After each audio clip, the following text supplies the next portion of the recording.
Hello, bienvenue à vous sur notre chaîne de l'église de Pentecôte d'Yverdon, chaîne YouTube. On se réjouit de vous retrouver et je voudrais laisser un petit message durant ce temps de congé, de vacances pour les uns, peut-être pas pour les autres ou pas encore, mais en tous les cas, durant ces périodes d'été, ces périodes estivales, un message un petit peu particulier. Je voudrais simplement vous rendre attentif qu'il se peut bien que durant vos vacances, durant vos congés, le Seigneur vous parle d'une façon toute spéciale. Et pour ceci, je voudrais simplement relever deux, trois choses là au travers d'un texte très simple dans la première lettre des rois au chapitre 19 à partir du verset 7. 1 Roi 19, 7. L'ange de l'Éternel vint une seconde fois, le toucha, c'est-à-dire toucha le prophète Élie, et dit, « Lève-toi, mange, car le chemin est trop long pour toi. » Alors, on voit qu'ici, Dieu va conduire un voyage que Élie va faire, puisqu'il est descendu du Carmel et il descendra jusqu'à, comme on va le voir tout à l'heure, jusqu'au mont Horeb, c'est-à-dire ça fait 500 km. Donc il fait quand même un voyage, et en plus il est à pied, il est tout seul. Il fait un voyage qui est conduit par le Saint-Esprit. Vous savez, Jésus a été dans le désert, poussé par le Saint-Esprit. Et je crois que c'est important que nous nous laissions pousser par le Saint-Esprit, nous nous laissions conduire par le Saint-Esprit, aussi dans la destination, n'est-ce pas, que nous avons à prendre pour notre voyage. Aussi dans ce domaine-là, Seigneur, conduis-moi, où dois-je aller dans cette période? Maintenant ou plus tard, peu importe, mais tu te prépares à un voyage et le Seigneur t'y conduit, veut t'y conduire, veut que même ces vacances soient guidées par lui. On ne dit pas, bon, Seigneur, je prends mes vacances et puis tchobon, on se revoit à la rentrée. C'est pas comme ça. Non. Le Seigneur est avec nous aussi pendant les vacances et je dirais ô combien il est avec nous. Lève-toi, mange, car le chemin est trop long pour toi. Donc, le Seigneur est d'accord là avec le chemin que Élie a pris. Donc, on sent que ce prophète est conduit par le Saint-Esprit. Un chemin qui va être long, une longue distance, donc qu'il va parcourir depuis le désert, là, dans le sud d'Israël, après une journée de marche depuis Beersheba, dans le sud du désert, et puis encore dans l'extrême sud, donc de la péninsule du Sinaï, au sud-est de la péninsule du Sinaï. Oui, alors vraiment, que Dieu nous guide, que Dieu nous conduise, parce que il n'y a pas de hasard avec Dieu. Quand nous allons quelque part, Dieu veut nous parler, Dieu veut que nous fassions une rencontre, Dieu veut nous donner une direction, Dieu veut peut-être aussi nous préserver d'un endroit qu'on avait prévu et puis finalement ça n'a pas pu se faire parce que Dieu a voulu nous préserver d'un accident ou que sais-je. Enfin, quand on se laisse conduire par le Saint-Esprit, même nos vacances, même nos congés, on peut dire, sont de toute beauté, parce qu'on sait que ce n'est pas notre volonté que nous faisons. Nous n'imposons pas au Seigneur un choix, mais nous allons avec lui en vacances, en congé. Nous partons avec sa bénédiction. Et ça, je dirais que c'est vraiment important. Je dis ça parce que ça peut paraître tout simple, mais combien le font? Est-ce que vous vous êtes mis à genoux et vous avez prié pour demander au Seigneur, est-ce que tu es d'accord qu'on aille là, Seigneur? Ou est-ce que tu n'es pas d'accord? Peut-être il est encore temps, au moment où tu écoutes cette vidéo, de te raviser. Si telle n'était pas la volonté du Seigneur, que tu ailles dans cet endroit, bien que tu reviennes en arrière et que tu te dises, il est encore temps pour moi de changer de direction. Est-ce que tu es d'accord, Seigneur? Voilà, j'ai pris peut-être cette décision sans te consulter, mais il est bon, même là, de consulter l'Éternel et de partir avec son entière bénédiction, avec son feu vert, comme on dit, Parce que partout où on va avec l'accord, n'est-ce pas, du Seigneur, avec l'assentiment de Dieu, il y a la bénédiction. Mais moi, je crois vraiment de tout mon cœur, sans exagérer, que même si en vacances, on ne consulte pas Dieu puis on part où on veut, sans consulter Dieu, pour moi, on vit dans la désobéissance. Après, bon, voilà, chacun voit midi à sa porte. Mais moi, je vois les choses comme ça. Je ne pense pas que Dieu soit Dieu uniquement durant la période de l'année durant laquelle on travaille, et puis quand on arrive à la période de l'année ou aux périodes de l'année au pluriel de congés ou de vacances, on dit bon ben Seigneur Tchobon, on se voit à la rentrée, hein, voilà. Non, moi je pense qu'un serviteur de Dieu, une servante du Seigneur, consulte Dieu pour tout, parce que on ne va pas où on veut, on ne fait pas de notre vie ce qu'on veut. Dieu sait mieux que nous où nous devons aller. Dieu sait mieux que nous où nous pouvons vraiment nous reposer. Dieu sait mieux que nous où il n'y a pas de danger. Dieu sait mieux que nous les retards des avions, des trains. Dieu sait mieux que nous s'il n'y aura pas une catastrophe naturelle sur place. Dieu sait mieux que nous les voisins que peut-être... voilà, perturbants que nous pourrions avoir et qui nous feraient gâcher toutes nos vacances. Dieu sait mieux que nous tout ça. Et je vais vous dire, c'est important d'écouter le Seigneur, de savoir où aller et combien de temps prendre. La deuxième chose, verset 8, donc il se lève, le prophète Élie se lève, il mange et boit. Encore une fois, c'est une nourriture miraculeuse que le Seigneur lui a apportée durant cette période pas facile, hein, vraiment pour Élie. Période où il se cherche, période un peu de découragement, profond découragement, et où il a vraiment besoin que Dieu se manifeste. Donc il part faire ce voyage-là, guidé, voilà. Il y a l'assentiment de Dieu qui lui dit « Le chemin est trop long pour toi », sous-entendu « Je t'accompagne, mange et bois, hein, je suis OK avec ce voyage ». Et avec la force que lui donna donc cette nourriture, Élie marcha 40 jours et 40 nuits jusqu'à la montagne de Dieu, à Horeb. Et là, il entra dans la caverne et il y passa la nuit. Deuxièmement, il entre ici dans un parcours qui va le conduire jusqu'à une montagne. Cette montagne, c'est la montagne du Sinaï. On pourrait l'appeler la montagne de la révélation. C'est là où Moïse a obtenu de Dieu, a reçu de Dieu les tables de la loi. Il est allé d'ailleurs 2 fois, hein, la première fois, puis après il est redescendu, il a brisé les tables et il est retourné encore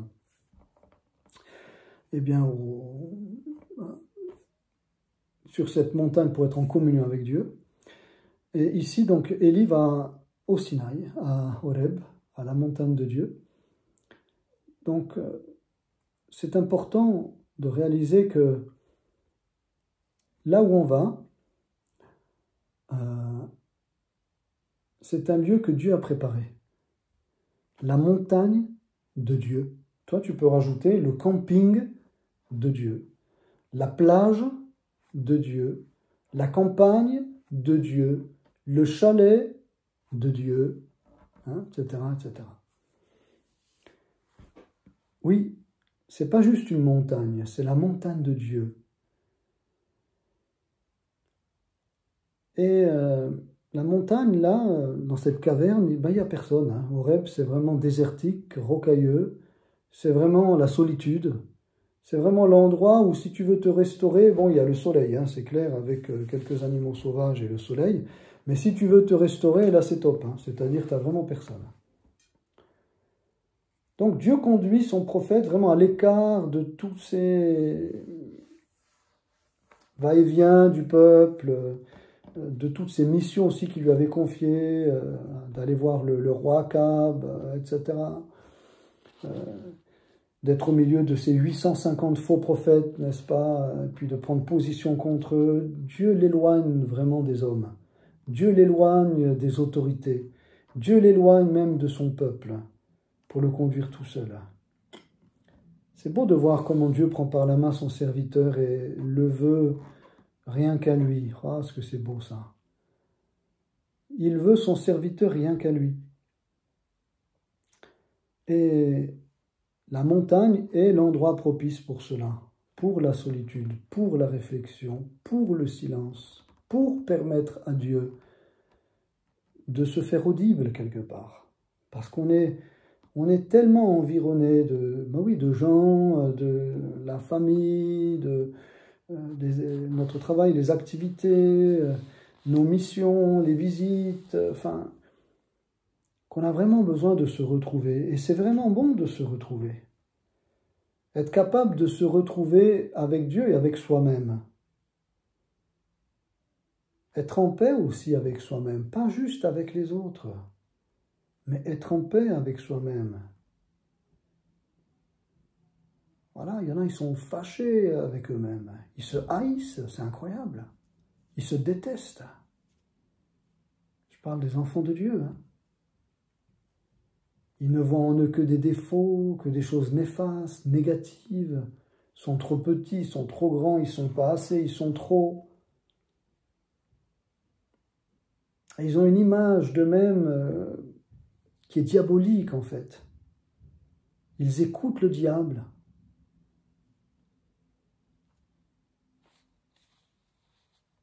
Et c'est vrai qu'en se mettant à la place d'Élie, d'ailleurs c'est ce qu'il avait commencé de dire. C'est assez maintenant, Éternel, prends mon âme, car je ne suis pas meilleur que mes pères. Alors qu'il ne soit pas meilleur que ses pères, ok, mais de là à dire, bon, ben maintenant je me couche, puis je me réveille plus, Seigneur, tu me reprends auprès de toi, voilà, j'en ai assez, quoi, c'est assez, cette vie, vraiment, il n'est pas bien, quoi. Il fait vraiment une déprime, un burn-out, il n'en peut plus, quoi. Il veut plus être avec ce peuple, il veut plus aller dire sans cesse à ses autorités qu'il faut qu'elles ravisent leur comportement, etc. Voilà, pour lui, ils n'écoutent pas, il n'a pas mieux réussi que ses pères. Eh bien, Seigneur, maintenant je vais dormir et puis dans mon sommeil, tu me reprends. Et c'est là où le Seigneur vient le visiter.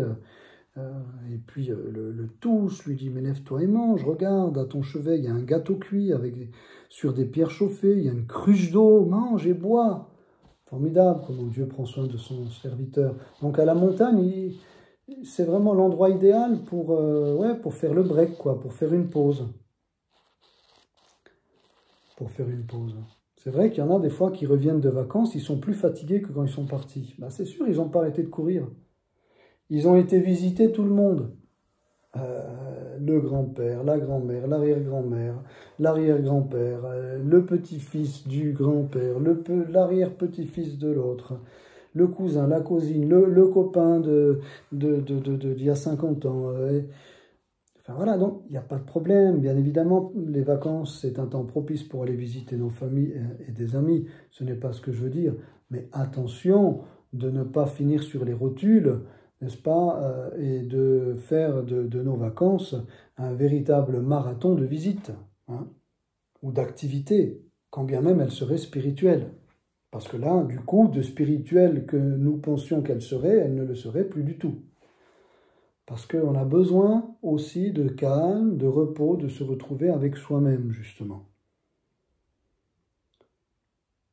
C'est bien que Élie a repris les autres. Mais maintenant, qu'est-ce qu'il pense de lui-même? Ben, voyez dans quel état il est. Il pense que c'est un bon à rien, quoi, qu'il n'a pas réussi. Et puis, il a besoin vraiment d'être encouragé, finalement. Et le Seigneur ne le conduit pas vers des personnes qui vont lui faire du bien, comme ça a été le cas d'autres fois. Hein. Quand il a été, voyez, à Sarepta, par exemple, près de cette veuve-là, qu'il a accueillie et tout ça. Non. Cette fois, vraiment, Dieu le conduit dans un lieu solitaire, désertique. Et je crois que dans nos vacances, il doit y avoir un peu de ça. Un moment où on se retrouve avec soi-même, en famille, en couple, bien sûr, mais aussi avec soi-même, à titre personnel, même si on est papa, même si on est maman, personnel. Prendre du temps pour nous, voyez. C'est pas égoïste, c'est nécessaire, au contraire, c'est sage et intelligent de faire cette chose-là. Parce que quand on se retrouve soi-même, quand on est ressourcé soi-même, on peut ensuite bien se retrouver avec les autres et être un moyen de ressourcement pour les autres. Et là, l'image qu'il a de lui est complètement faussée. Le découragement lui a donné une image de lui complètement faussée. D'ailleurs, même une image, je dirais, du peuple en général, hein, puisque pour lui, comme on va le voir, tout le monde a quitté les voies de Dieu, alors que il y en a encore 7000 qui n'avaient pas fléchi les genoux devant Baal, et dont la bouche n'avait pas abaisé cette idole-là. Vous voyez, c'est ce que Dieu lui rappellera. Donc le découragement l'a amené à avoir sur lui-même et sur le peuple, je dirais, une idée complètement faussée. Et le fait de se retrouver avec soi-même, de se retrouver avec Dieu, eh bien, on permet ainsi au Seigneur de rétablir les choses. Vous voyez, c'est comme des neurones là qui ont été un petit peu déconnectés et tout, et puis dont les connexions ne se font plus. C'est avec certains neurones, eh bien, le Seigneur, tac, il reconnecte là. Hein. Il reconnecte certaines choses là dans notre être intérieur, dans nos pensées, dans notre logique, dans nos souvenirs, je sais pas, dans des traumatismes ou dans des déceptions, des coups durs qu'on a vécus. Le Seigneur, tac, tac, tac, tac, il reconnecte ce qui doit être reconnecté pour qu'on, entre guillemets, on refonctionne tout à nouveau comme il faut. Et pour cela, il faut du silence, il faut du calme, il faut de la solitude. Donc les vacances servent vraiment aussi à ça. Faisons attention de ne pas nous plonger dans toutes sortes d'activités ou de voyages qui vont nous mettre KO et on va revenir plus fatigué qu'on est parti, parce que ça arrive très très très souvent, hein, malheureusement. Et c'est comme ça qu'arrivent des burn-out ou même des fois vraiment des problèmes dans les familles. Et puis, la dernière chose que je voudrais relever, se trouve dans la suite. Et voici la parole de l'Éternel, donc dans cette caverne, lui fut adressée en ces mots. « Que fais-tu ici, Élie ?» Il répondit, « J'ai déployé mon zèle pour l'Éternel, le Dieu des armées, car les enfants d'Israël ont abandonné ton alliance. Ils ont renversé tes autels et ils ont tué par l'épée tes prophètes. Je suis resté, moi seul, et ils cherchent à m'ôter la vie. » L'Éternel dit, « Sors et tiens-toi dans la montagne devant l'Éternel. » Et voici l'Éternel passa. Et devant l'Éternel il eut un vent fort et violent qui déchirait les montagnes et brisait les rochers. L'Éternel n'était pas dans le vent. Et après le vent, ce fut un tremblement de terre. L'Éternel n'était pas dans le tremblement de terre. Et après le tremblement de terre, un feu. L'Éternel n'était pas dans le feu. Et après le feu, un murmure doux et léger. Quand Élie l'entendit, il s'enveloppa le visage de son manteau, il sortit et se tint à l'entrée de la caverne. Et voici, une voix lui fit entendre ces paroles. « Que fais-tu ici, Élie ?» Il répondit, « J'ai déployé mon zèle pour l'Éternel, le Dieu des armées. Car les enfants d'Israël ont abandonné ton alliance. Ils ont renversé tes autels, et ils ont tué par l'épée tes prophètes. Je suis resté moi seul, et ils cherchent à m'ôter la vie. » L'Éternel lui dit, « Va, reprends ton chemin par le désert jusqu'à Damas. » Amen. Au verset 19, il est dit, Élie partit de là. Amen. Alors, je termine avec ça. Il est là, dans cette caverne, donc voyage conduit par Dieu, comme on a dit dans un premier temps.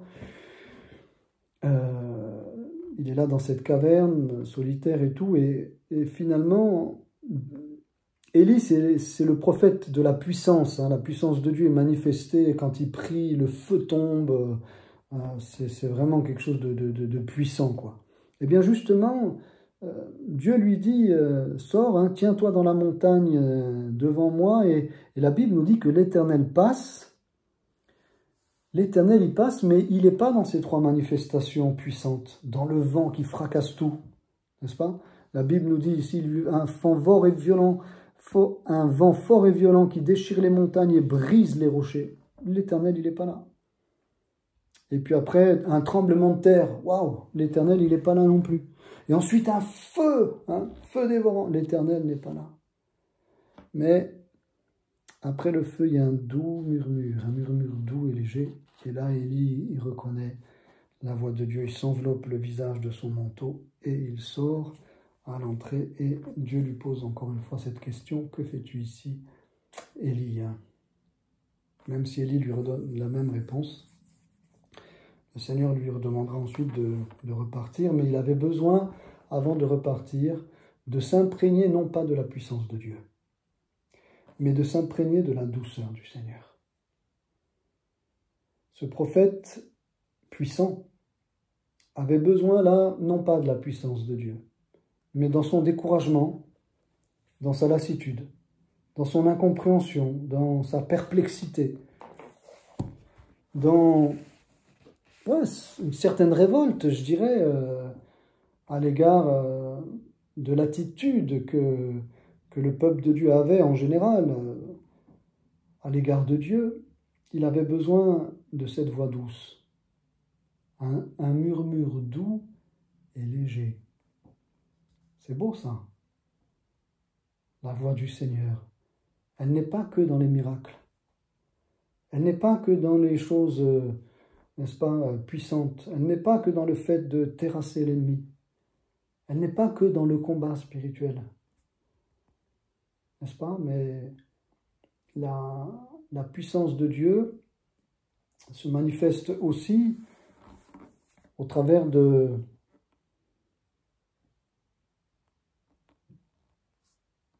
déjà de la conduite du Seigneur, d'une direction de Dieu, au travers de la solitude, d'une communion vraiment privilégiée que nous avons avec le Seigneur, et puis d'une parole douce et légère.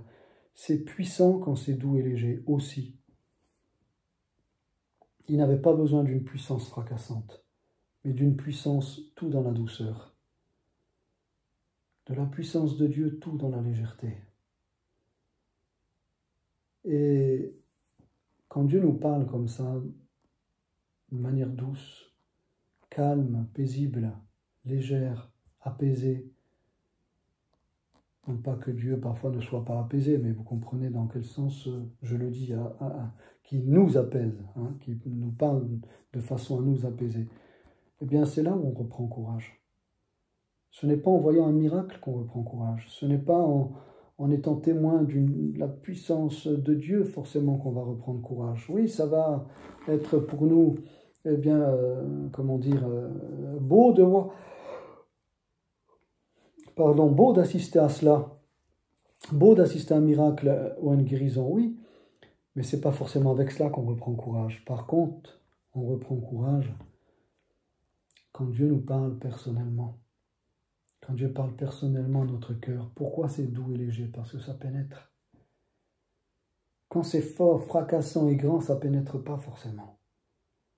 Mais quand c'est doux et léger, quand c'est petit, quand c'est fin, là ça pénètre notre cœur. Là ça nous atteint, là ça nous touche et là ça nous renouvelle. Alors c'est ce que je te souhaite aussi durant tes périodes de vacances. C'est ce que je nous souhaite, que nous puissions être attentifs. Non pas avoir de grandes choses de la part de Dieu,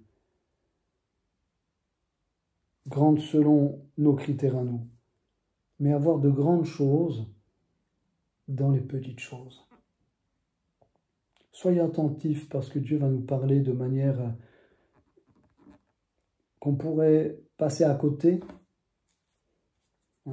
d'une manière dont on pourrait passer à côté si jamais on n'y prêterait pas garde. D'où cette exhortation ce soir. Prêtons garde à la manière dont Dieu veut nous parler durant nos vacances. Dieu veut nous encourager, Dieu veut nous fortifier dans une direction, nous en donner une autre.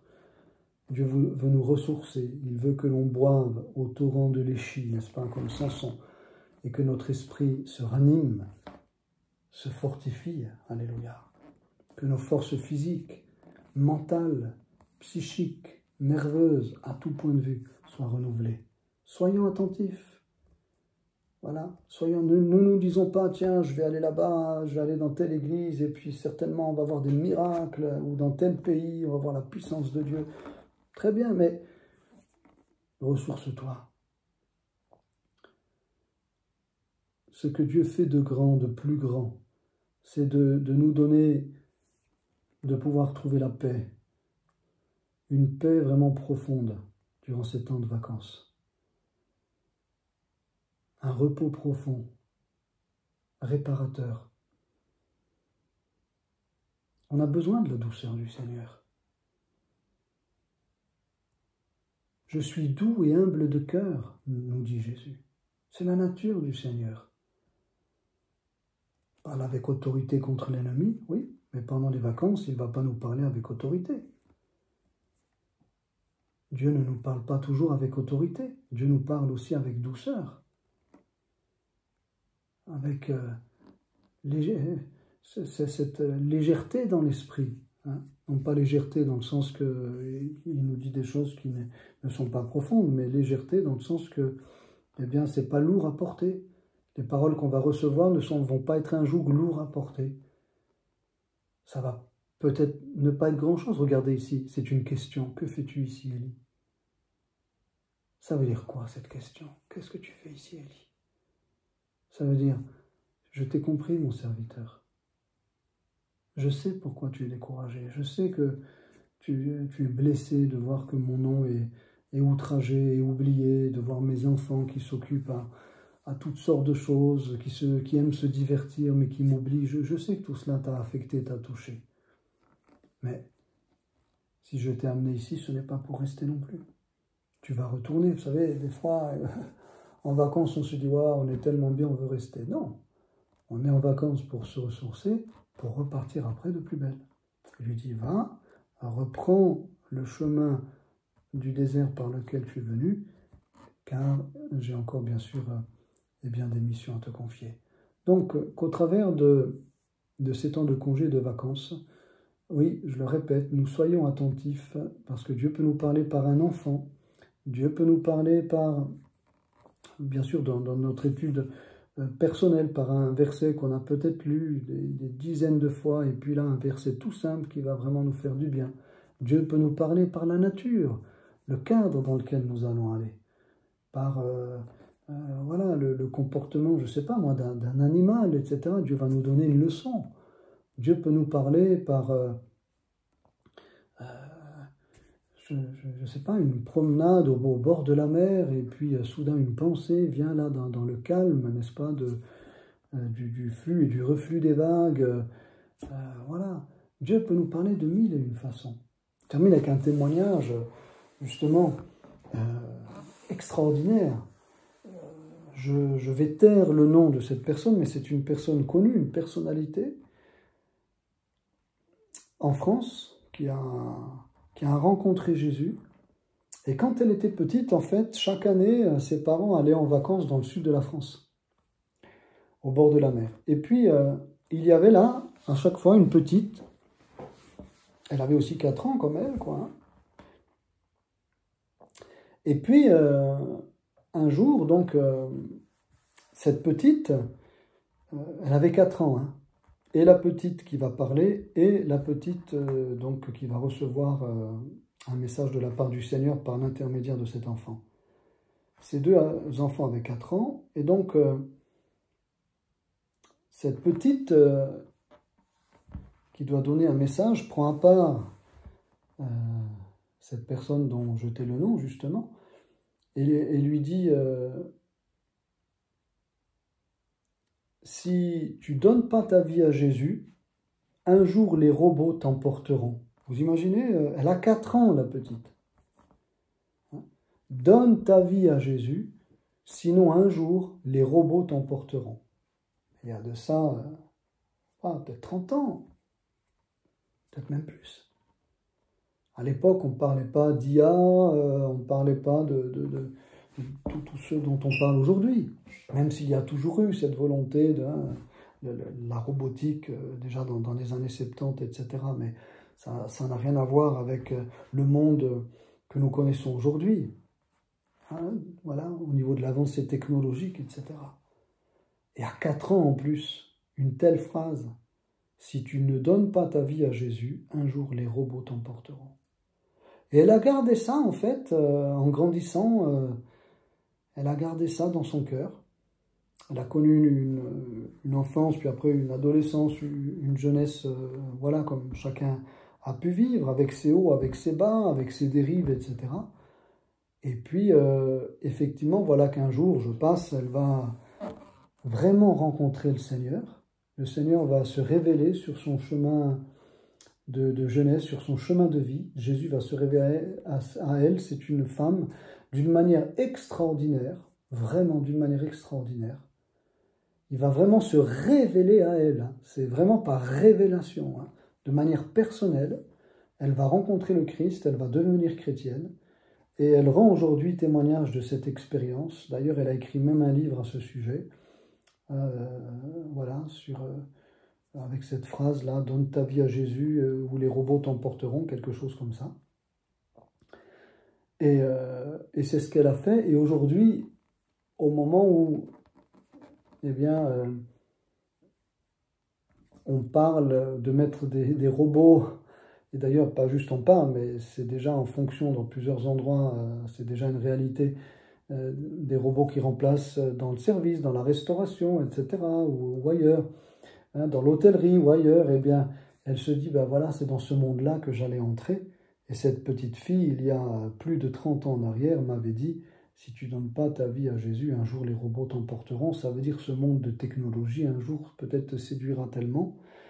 Et non pas que la technologie est mauvaise, hein, ce n'est pas ça, mais ce qui se cache aussi derrière, je dirais, certains aspects de la technologie, c'est de vouloir faire de nous justement des robots, faire de nous des clients, faire de nous des addicts, hein, de toutes ces technologies, etc., pour nous divertir et pour nous donner même qu'une fois sortis du travail, nous soyons complètement esclaves de la tablette, des jeux, etc. Combien de familles aujourd'hui ne se parlent quasiment plus. Ils parlent à leur tablette, sur les réseaux sociaux, ou dans les jeux. Ils parlent à travers des réseaux sociaux, mais ils ne se parlent plus, ni en couple, ni en famille.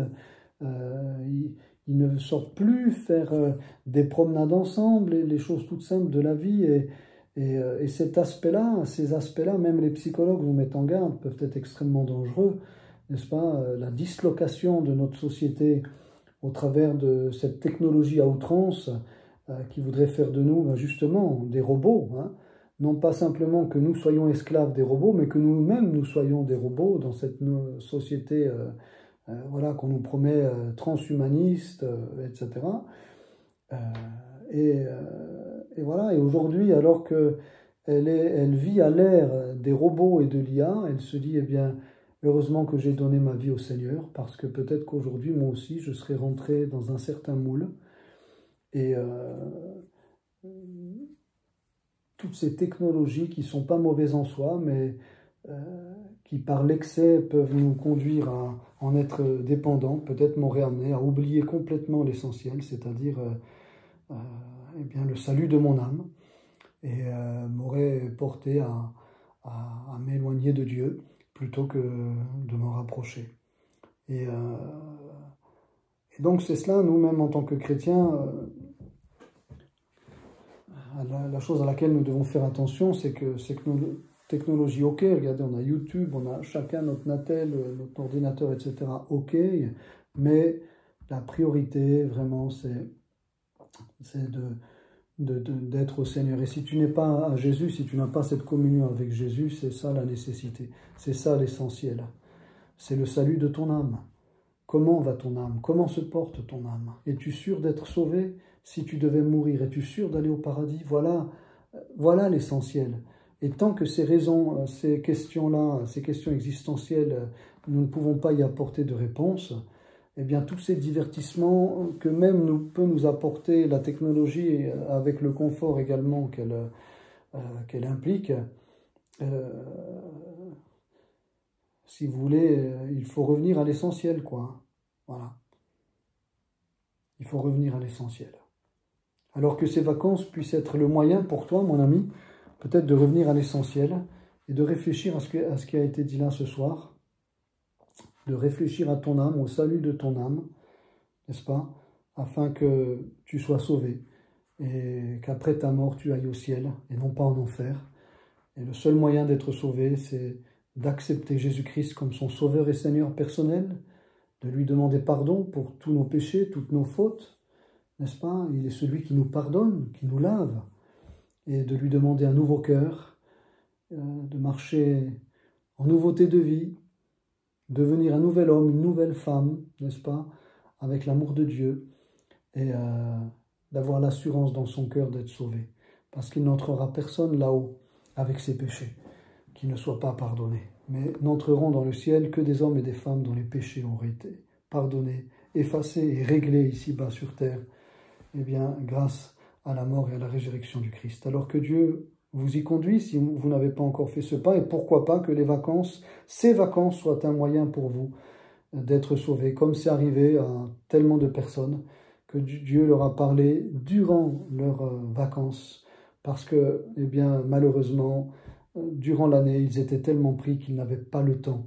Ils ne voulaient pas prendre le temps, eh bien, de penser aux choses de Dieu, mais Dieu les a rejoints là, et durant les congés. Alors que ce soit vraiment ou pour être sauvés, ou pour être restaurés, nous en tant que chrétiens, dans nos forces spirituelles, physiques, mentales, nerveuses ou autres, eh bien que ces vacances soient une réelle bénédiction pour chacun et qu'à Dieu soit toute la gloire. Amen. Merci Seigneur de bénir chacun.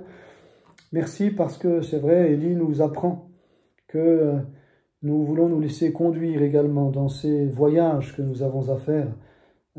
Merci pour cette solitude à laquelle aussi tu nous appelles. Merci également pour cette capacité que tu as non seulement de faire des miracles, mais Seigneur, tu ne veux pas faire de nous des addicts des miracles, du miraculeux, mais surtout, merci parce que tu t'es abaissé, tu es venu jusqu'à nous pour nous parler, Seigneur, avec douceur, avec tendresse, avec compassion. Et c'est ça qui nous donne envie de vivre.